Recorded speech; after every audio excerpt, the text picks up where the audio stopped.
This story is titled, Fiancée Decided I Wasn't Good Enough After She Got Fit, so I dumped her and canceled the wedding. Hey everyone, before we jump into today's video, I need your help. We've noticed the channel is losing some traction, and subscribing is one of the best ways you can support us. It's quick, free, and it helps us keep bringing you awesome content. Your support means the world. Let's keep this channel growing together. Thanks so much. Now let's start the video. Man, 27 male, never thought I'd be writing this, but I need to get this off my chest. Been with my fiancée, I'll call her Amy, 27 female, for 9 years, since we were both freshmen in college. You know those relationships where everything just feels right? That was us. Or at least I thought it was. We met at this stupid campus event. I was helping set up chairs. Yeah, I was that guy who actually volunteered for stuff. And she was there with her friend group. She was shy back then, kind of kept to herself, but we got talking about random stuff and just clicked. Started dating a few weeks later. What drew me to Amy the most back then wasn't just how pretty she was. It was how genuinely kind and humble she wasn't flashy, didn't care about expensive things, and always talked about wanting a simple, happy life. She'd rather stay in and watch movies than go out partying. She got excited over small things, finding a new coffee shop, getting a good deal on groceries, or even just spotting a cute dog on the street. She had this way of making normal, boring moments feel special. And man, she used to be so sweet. The kind of person who'd write little notes for me if she left early, surprise me with my favorite snacks, or send a random thinking of you text just because. Things were great for years, like genuinely great. We moved in together after graduation, got decent jobs, had this whole future planned out. I proposed years ago. Nothing fancy, just a nice dinner at home, and then I got down on one knee. She cried. I cried. It was perfect. That's when everything started changing, but I was too dumb to see it coming. Right after the proposal, Amy said she wanted to wait to set a wedding date until she reached her goal weight. Said she wanted the dress to fit in to look perfect in the wedding photos. Made sense to me. Everyone wants to look good on their big day, right? I had her back 100%. Got her workout gear, stocked the house with healthy food, and listened to all the talk about calories, macros, and whatever else. Even gave some of her workouts a shot, but they weren't really my thing. I'm more of a powerlifting guy. Built for strength, not endurance. Got that strongman, bear mode physique going on. Never used to be a problem. In fact, she loved it. Always said she felt safe when I hugged her. She started going to this fancy gym downtown. That's where she met Jen, her new trainer. At first, Jen seemed cool, really motivated, always posting inspiring stuff on social media. Amy would come home from sessions with her all excited about reaching new goals. I was happy for her. The weight started coming off pretty fast, like noticeably fast. Amy was working really hard, I'll give her that. But with every pound she lost, she seemed to get different, more distant. Started spending more and more time at the gym, always texting with Jen about workout plans and meal prep. Then the comments started, little ones at first. Maybe you should try eating what I'm eating? Or, Jen says couples who work out together stay together? I tried not to let it bother me, but they kept coming, getting more frequent, more pointed. One night, we were getting ready for bed, and Amy was checking herself out in the mirror. By then, she'd lost about 50 pounds. Then, without even looking at me, she goes, "You know, guys at the gym have started noticing me." Said it super casual, like she was commenting on the weather. I laughed it off, tried to make a joke, but something about the way she said it made my stomach twist. I still remember exactly what she said next. It's crazy how many options there are once you get in shape. Options. That word stuck in my head, like I was just one option among many now. Started noticing other changes too. Her Instagram posts got more attention-seeking, I guess. Lots of gym selfies, progress pics, that kind of thing.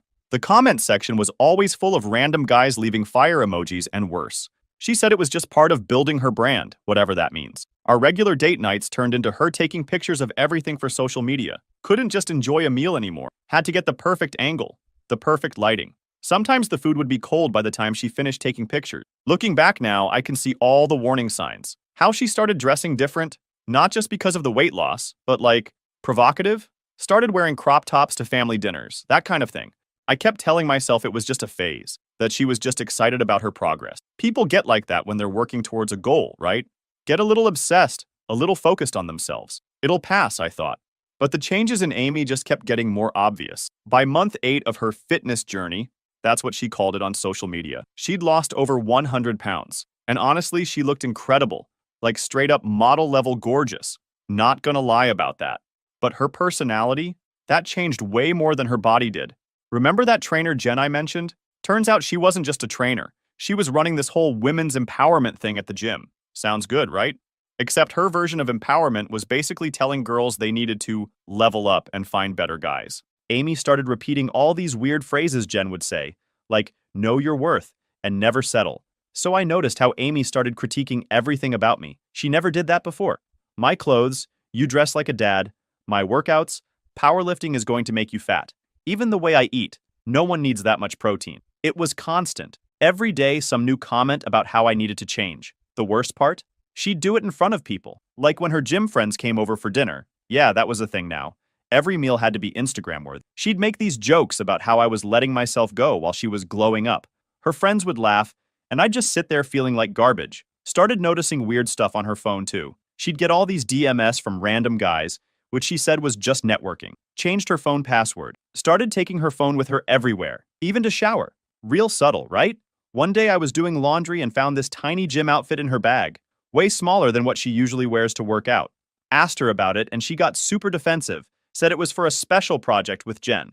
Didn't think much of it at the time. Wish I had. Things got worse at the gym too. She'd spend hours there, way longer than any normal workout should take. Always had some excuse. Extra cardio, posing practice, whatever that is. Meetings with Jen about business opportunities. Started going on weekends too, even though we used to have this rule about weekends being our time together. The social media stuff was getting out of control. Every post had to be perfect. She'd make me take like 50 pictures of her in different poses, then complain that none of them were good enough. Started posting these motivational captions about not letting anyone hold you back and reaching your full potential. Pretty sure those were aimed at me. I also noticed she wasn't wearing her engagement ring anymore. At first, I thought maybe she took it off for the gym, but then I realized she wasn't wearing it anywhere anymore. I asked her about it one day, and she just shrugged. Doesn't really match my gym aesthetic, she said, barely looking up from her phone. I tried to laugh it off. Oh, so your aesthetic is single now? She just smirked. Something like that. And that hit different. I didn't say anything, but deep down, something twisted in my gut. It was like she'd already decided. She was halfway out the door, just waiting for the right moment to leave. But the final straw for me was one morning. I was in the kitchen flipping protein pancakes, because, trying to be supportive of her diet, when Amy casually says, I could replace you so easily now. Just straight up, like she was commenting on the weather, like she was telling me we needed more eggs or something. I froze mid-flip, spatula in my hand, brain struggling to process if I actually heard that right. I felt it's too much. She literally crossed the line. I turned to her, trying to keep my voice even. What do you mean by that? She just laughed, waving a hand like it was some kind of joke. Oh, come on, don't get all serious. I just mean, I have options now. Options? I repeated, setting the spatula down. Since when was this a job listing? Amy smirked, grabbing her coffee. Relax. I just mean, things are different now. Like, this guy Mark at the gym? He's a personal trainer and runs his own business. That's the kind of ambition I need in my life. I just blinked at her. Ambition?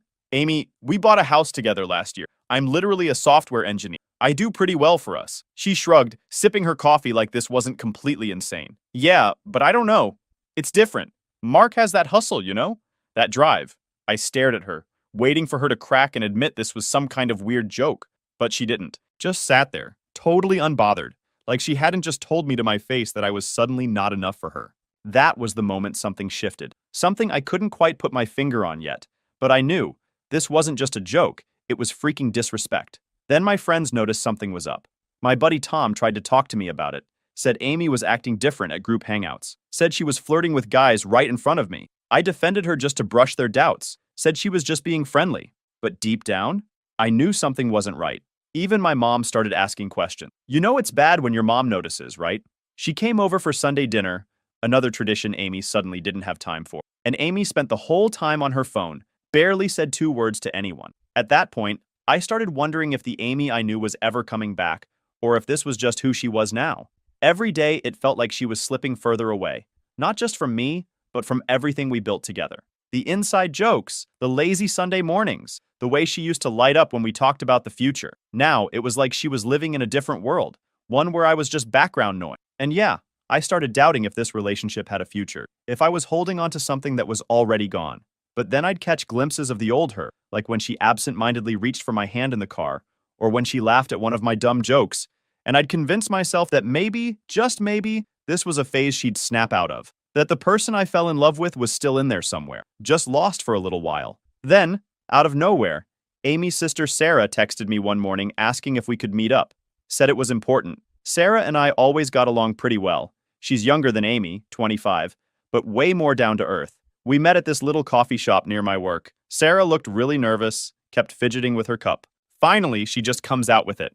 Amy's been saying terrible things about me to our whole family. Turns out Amy had been telling everyone how embarrassing it was to have a fat sister. Sarah's not even fat, she's just normal-sized. Said she couldn't have Sarah in her wedding photos because it would ruin her aesthetic. But that wasn't even the main reason Sarah wanted to talk. She'd found something way worse. See, Sarah works in IT and knows her way around computers. She noticed Amy had been making weird excuses about money lately, saying she needed extra cash for gym equipment and special training sessions. Sarah did some digging and found Amy's secret OnlyFans account. Not just random gym pics either, like really explicit stuff. And get this, she was using our house, for some of these photos. That weird gym outfit I found? Yeah, not for the gym. I was freaking sure that trainer Jen is the reason. She's got this whole side business going. Gets girls from the gym to start OnlyFans accounts, then takes a cut of their earnings. She sells it to them as female empowerment and taking control of their sexuality or whatever. Amy had fallen for it completely. I sat there in that coffee shop just staring at my cup. Sarah showed me some of the tamer posts, mostly gym pics, but with these suggestive captions about private coaching sessions and stuff. The account had been up for months, started right around when she changed her phone password. The worst part? In her OV bio, Amy wrote she was single. Just straight up erased our whole relationship. 9 years together, 2 years engaged, and I'm just gone. Like I never existed. Sarah told me more stuff too. Apparently, Amy had been going to these photo shoots at the gym after hours. That's what all those late-night training sessions and those business meetings with Jen, they were planning more content, finding ways to get more subscribers. I asked Sarah why she was telling me all this. She started crying, said she couldn't watch Amy destroy her life anymore, said Amy had changed so much she didn't even recognize her own sister. The girl who used to bake cookies for homeless shelters was now posting links to her off in random guys' DMs. She also showed me screenshots of Amy's private Instagram messages. Hundreds of conversations with random guys. Lots of them married dudes. Some even had kids. She was selling them special custom content, if you know what I mean. I just sat there feeling sick. All those times she was on her phone during family dinners, all those networking messages, yeah, now I knew what that was about. Sarah had more screenshots. Amy and Jen's messages planning this whole thing. Jen telling Amy she was too hot to be with some tech nerd and needed to find a guy on her level. Amy agreeing, saying she was ready to upgrade. Sarah even found messages from 6 months ago, where Amy was venting to Jen about how she wanted out, but wasn't financially stable enough yet.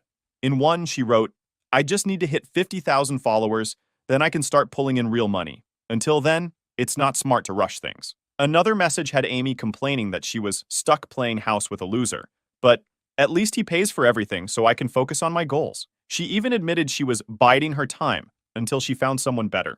Reading those messages made my stomach turn. I wasn't just an afterthought. I was a stepping stone. Sarah was really worried about me. Kept saying she was sorry, that she should have told me sooner. But honestly, I was just grateful someone finally showed me the truth. Got back to work after that. But couldn't focus at all. Kept thinking about all those nights Amy was at the gym. All those times she was texting and smiling at her phone. Everything made sense now. That night I didn't go home. I couldn't. Just the thought of seeing her, acting normal like she hadn't completely shattered everything we built, made me sick. I crashed at my buddy Tom's place, lying awake, trying to process everything. Sarah kept checking in, making sure I wasn't spiraling, but honestly, I was too numb to even respond much. Instead, I spent the whole night just going through the evidence she sent me, staring at the screen like maybe I'd wake up and it would all be some messed up dream. But the more I looked, the worse it got. I found Amy's backup Instagram, one I had no idea existed. And yeah, it was bad. Way more revealing pictures than she'd ever post on her main account, like she was advertising herself. The comments were full of guys telling her how good she looked, how they'd treat her better than her current man. And the worst part? She responded. Winky faces, flirty replies, like our years together meant absolutely nothing. Like losing some weight was all it took for her to forget who she was, who we were. My stomach twisted, and for the first time, I realized I wasn't just hurt. I was absolutely done. So I went home early the next morning. Figured she'd still be asleep since she usually sleeps in on weekdays, her rest day. She was in the kitchen making her morning protein shake when I walked in. Didn't even look up from her phone. "Where were you last night?" she asked. still scrolling. Had a really interesting talk with Sarah yesterday, I said. The way her head snapped up. Man, I'll never forget that look. Like she knew exactly what was coming. What did that jealous bitch say about me now? Amy tried to play it cool, but her voice was shaking. I don't know, Amy. Maybe we should talk about your OnlyFans career? Or all those DMS you've been sending? Or how about those special photo shoots with Jen? She tried to deny it at first. I don't know what you're talking about. Sarah's just making stuff up because she's jealous of my success. Success? I laughed. You mean scamming guys online while pretending to be single? Using our house for your photos? That kind of success? Then she switched tactics real quick. Started crying, saying she only did it for us, to make extra money for the wedding. I was like, really? Is that why your bio says you're single? That's just marketing, she yelled. You don't understand how this works. Jen says, Jen says, Jen says. That's all I've heard for months. Well, guess what? I saw your messages with Jen too, about how you're too good for some tech nerd now, about how you need to upgrade. She went quiet for a minute, then her whole attitude changed, got this weird smirk on her face. Fine.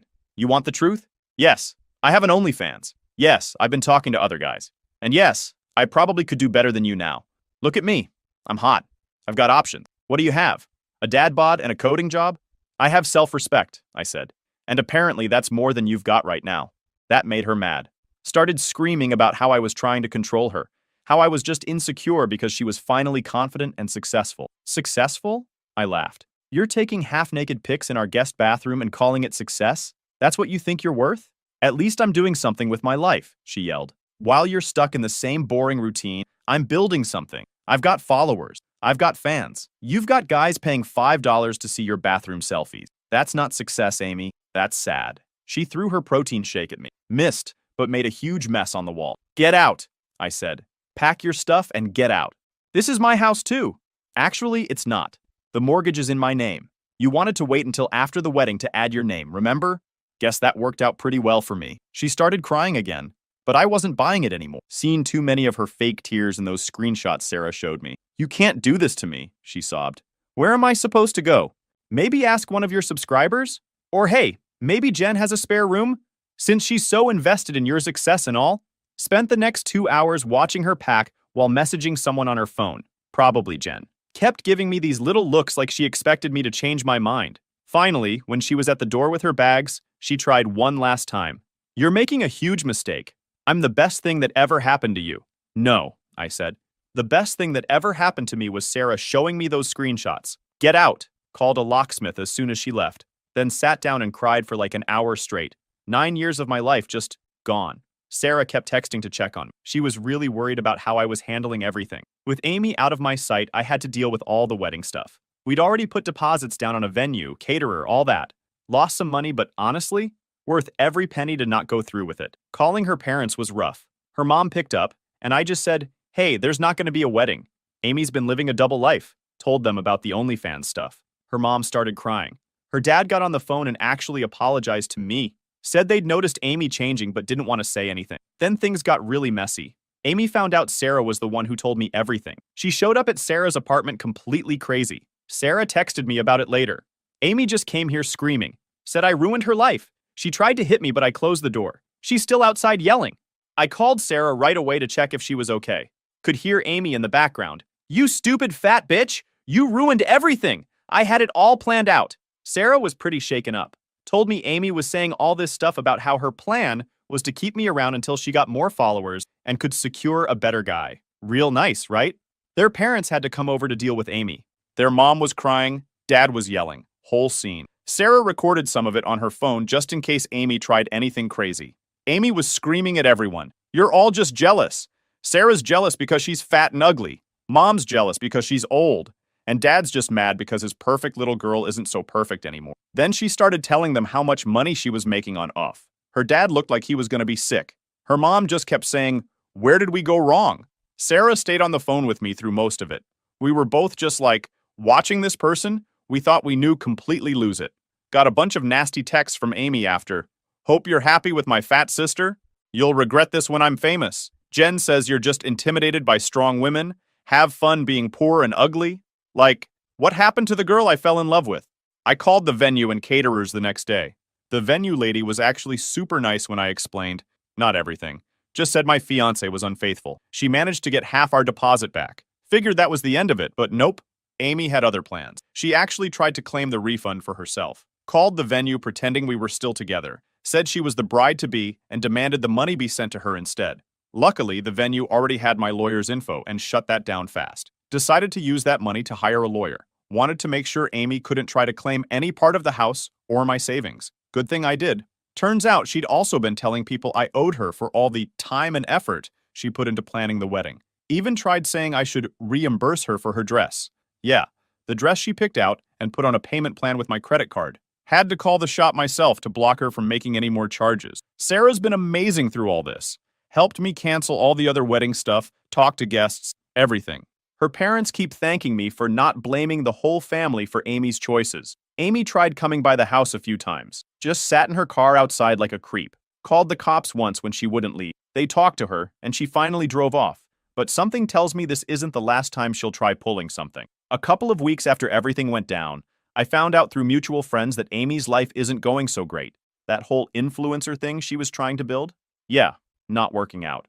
Turns out there's like 1 million fitness accounts out there, and most of them aren't trying to scam their followers. And Jen, that trainer who got Amy into all this? Well, she kicked Amy out after 2 weeks. Sarah heard from their cousin that Jen and Amy had this huge fight. Apparently, Amy wasn't bringing in enough money from her OF account, and Jen said she was bad for business. Real nice friend there, huh? Amy's been couch surfing since then. None of her new gym friends wanted to help her out long term. Weird how that works? All those people who were hyping her up about being too good for me suddenly don't want to deal with her. She tried moving back in with her parents, but that lasted like 3 days. Her dad couldn't even look at her after seeing the OF stuff. Her mom tried to get her to see a therapist, but Amy just screamed about how nobody understands her vision and left. Got some texts from her last week. I miss you. I made a mistake. Can we talk? Please answer me. I've changed. Didn't respond to any of them. Then she sent this long paragraph. I know I messed up. Nothing's working out like Jen said it would. I've lost all my real friends. My family hates me. I'm sleeping on some girl from the gym's couch. I miss our house. I miss our life. I miss you making me breakfast and watching stupid movies with me. Please just talk to me. I didn't flinch. It was like I lost all my feelings. I was dead cold. Sarah showed me Amy's social media. All those inspiring fitness posts are gone. Now it's just sad quotes about regret and making mistakes. She's lost most of her followers too. Turns out people can tell when someone's being fake. Amy's also been trying to find a real job, but it's not going well. Apparently when you post certain kinds of content online, it makes job hunting pretty hard. Who knew? Everyone knew. One of her gym friends, well, ex-friend now, messaged me last week. Hey, just so you know, Amy's been telling everyone you abused her and forced her to start an OF account. Nobody believes her though. We all saw how she acted. Sorry you went through that, man. Like, what? I literally didn't even know about the account until Sarah told me. But Amy's so desperate to make herself the victim she's just making stuff up now. She actually showed up at my work after those apologies she sent. Just stood in the parking lot until security made her leave. My coworkers were super confused. Had to explain the whole thing to my boss in case she tries coming back. Sarah says Amy started texting their mom at 3 a.m., crying about how she threw away the only good thing in her life. Their mom's heartbroken, but also like, yeah, you did. Too little, too late though. Can't unring that bell. But through all this mess, Sarah and I started hanging out more. At first, it was just talking about the Amy situation, helping each other deal with all that drama. Then we started getting coffee regularly, then dinner, then movies. Months passed, and what started as just mutual support slowly turned into something else. There was no rush, no pressure, just two people who'd been through hell together, figuring out what life looked like on the other side. Sarah's nothing like Amy. She's real, you know? No fake social media personality, no constant selfies, no trying to impress anyone. She laughs at my dumb jokes, actually wants to hear about my work, and doesn't care that I'm not some Instagram perfect guy. First time I realized I was feeling something more than friendship was when we were just sitting on my couch watching some terrible Netflix show. Sarah was making fun of the bad acting, and I looked over at her and just thought, oh, this is what it's supposed to feel like. We talked about it for weeks before anything happened. Both of us were worried about making things weird, about what people would say. Had a lot of long conversations about whether this was okay or if we were just trauma bonding or whatever. Finally, Sarah was like, look, Amy's gonna hate us no matter what we do. We might as well be happy. She was right. When Amy found out we were dating, through their cousin's Instagram, she completely lost it. Started texting everyone in the family about how we were secretly together the whole time, and how we planned this from the beginning. Sarah's parents actually defended us. Her dad told Amy, maybe if you hadn't treated them both so badly, this wouldn't have happened. Amy blocked them all after that. It's been 6 months now. Sarah moved in last month, took it slow, did it right. She actually helps with the housework, unlike Amy, who just took pictures of herself doing it for Instagram. We cook together, go hiking on weekends, normal stuff. Amy still tries to cause drama sometimes. She made this whole Instagram post about how some people will betray you in the worst ways, with a bunch of snake emoji. Sarah just laughed and was like, guess she finally looked in a mirror. She tried messaging me one last time. I hope you're happy with my leftover sister. Just remember, she'll never be as hot as me. You downgraded, and everyone knows it. Sarah saw the message and just said, wow, she really thinks being a decent human being is downgrading, huh? That's what I love about Sarah. She doesn't let this stuff get to her. She's confident in who she is without needing thousands of followers to validate her. We're planning a camping trip next month. Just us, some tents, no phones, no social media. Real life, you know? Sometimes I think about how weird it is that Amy's betrayal led me to someone so much better. Sarah says maybe we needed Amy to show us what we didn't want in life so we could appreciate what we do want. So yeah, that's my story. It feels good to finally have the whole thing written out. Thanks for all the support, Reddit. You guys helped me get through some really rough days. Edit. Wow, this blew up. Thanks for all the awards and kind messages. And yeah, Sarah reads Reddit too. She's laughing at all your comments about her being the good sister. Final edit. To everyone asking, yes, we're really happy together. Sometimes the best things in life come from the worst